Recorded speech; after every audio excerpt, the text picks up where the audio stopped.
আমরা কিন্তু সবাইরে সাথে সাথে আইনের আওতায় নিয়ে আসছি। আপনারা বলতে পারবেন একটা লোকের আমরা আইনের আওতায় আনি নাই, সাথে সাথে আইনের আওতায় নিয়ে আসছি। যেহেতু আপনার ওই জায়গার একটা প্রশ্ন উঠালেন, এই জন্য গতকালকে আমার একজনে জিজ্ঞেস করছিল ওই উপদেশটা লাইসেন্স পেলো কীভাবে। এখানে দেখেন আমি সেই সময় আইনটা আপনার পড়ে শুনাইতে পারি নাই। এখন আমি এই আইনের একটু অংশ পড়ে শুনাই, হয়তো আপনাদের সবাই ক্লিয়ার, একটু মনোযোগ দিয়ে শোনেন।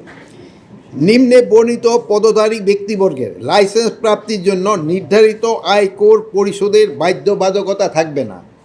এরা হলো স্পিকার, ডেপুটি স্পিকার, মন্ত্রী, প্রতিমন্ত্রী, উপমন্ত্রী, সমপর্যায় সম্পন্ন ব্যক্তিবর্গ, সংসদ সদস্য, সিটি কর্পোরেশন মেয়র অবলিক ক শ্রেণী পৌরসভার মেয়র, জেলা পরিষদের প্রশাসক, উপজেলা পরিষদের চেয়ারম্যান, বিচারপতিবৃন্দ, সরকারি গেজেটে বিজ্ঞপ্তি সনদপ্রাপ্ত মুক্তিযোদ্ধা, জাতীয় বেতন স্কেলে ষষ্ঠ ও তদূর্ধ্ব গ্রেডভুক্ত কর্মরত অবসরপ্রাপ্ত সরকারি কর্মকর্তা, সামরিক বাহিনীতে কমিশনপ্রাপ্ত প্রথম শ্রেণী কর্মরত অবসরপ্রাপ্ত কর্মকর্তা, চলমান জাতীয় দলের শুটার যথাযথ কর্তৃপক্ষ কর্তৃক প্রত্যায়িত হবে।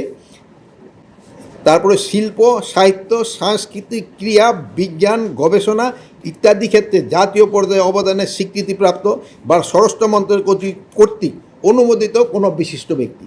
এদের কিন্তু ওই দিন থাকবে না। আর একটু শেষ করি, ওটা বলবে উপনিষেধে 32(1)(a) ক, খ, গ যৌবনিত ব্যক্তিদের ক্ষেত্রে বয়সের বাধ্যবাধকতাও থাকবে না। আপনারা আমার এই দুইটা প্রশ্নই করছিলেন, এই দুটোটা প্রশ্নে আমি উত্তর দিয়ে দিলাম। আপনারা যদি এখানে কেউ ফটোকপি করে নিতে চান নিতে পারেন। আমার বাড়ি কিন্তু মুন্সিগঞ্জ, আমি কিন্তু রেগুলার দিই। এবার ওই যে অনেকে আপনি যেটা বলছেন কারেক্টলি বলছেন যে অনেকে পারমিশন ছাড়াই কিন্তু ইটের ভাটা করে ফেলছে। প্লাস ইটের ভাটার যে ইগুলি আছে, ওই যে কী জানি বলা, তার ওই যে সিমনি একটা হাইটও কিন্তু দেওয়া আছে, এগুলি কিন্তু অনেকে মানতেছে না।